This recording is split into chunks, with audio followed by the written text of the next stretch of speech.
Dragon Ball Z is my favorite show. Dragon Ball is my second favorite show. And Dragon Ball Super is okay once you get past the boring remake arcs. But Dragon Ball GT, not quite. I'm sure there's someone out there who really likes this show, but I've never met them. There may be more members of the Flat Earth Society than fans of this show. Still, there is 3 things I really like about it.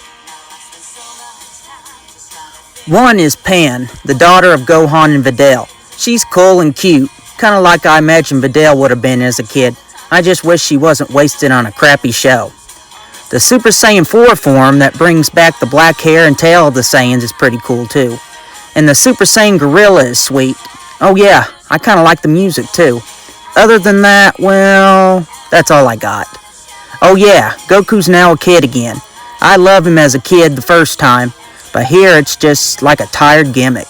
And Vegeta has a mustache and short hair. Actually, he kind of looks like Freddie Mercury. They have a bunch of dopey adventures on other planets, and Trunks ends up in a dress somehow. It's so bad that the American studios initially just decided not to play that entire saga and skip right to the Baby Saga.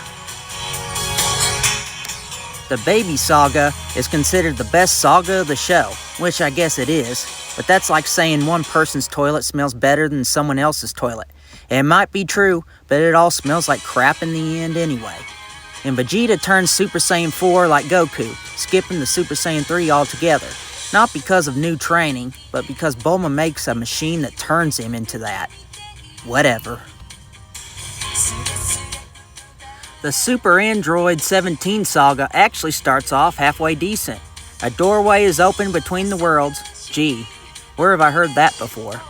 We get to see Nappa, General Blue, the Ginyu Force, and of course, Frieza and Cell again. And Goku gets stuck in Hell. Meanwhile, in Hell, Dr. Zero and another guy make a new 17 to fuse with the old one to make Super 17. At the end, Android 18 turns against her own brother after he kills Krillin for the 100th time. And she even makes peace with Goku for the first time. You gotta remember, she was programmed to kill him. Nice ending, right?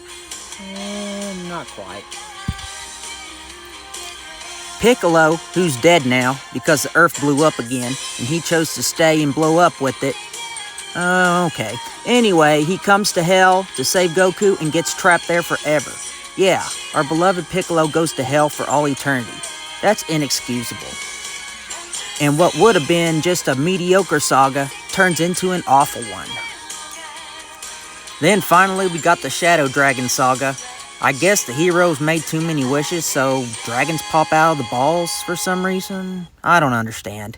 Anyway, this boring, tedious saga is how the show ends, and Goku, I guess, goes off with Shenron and becomes a god or something.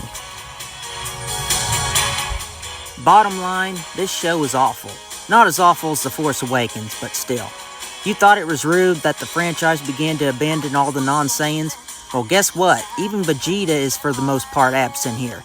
It's mostly just Kid Goku, Pan, and past Trunks. I'm not going to rate the sagas, but if I did, everyone would get an F. That's right. Every single saga sucks. Though I would have gave the Super 17 saga a B- if they hadn't have disgraced one of my favorite characters, but whatever. Would I recommend it? Well, if you're a completist, you kind of have to see it, but other than that, not really.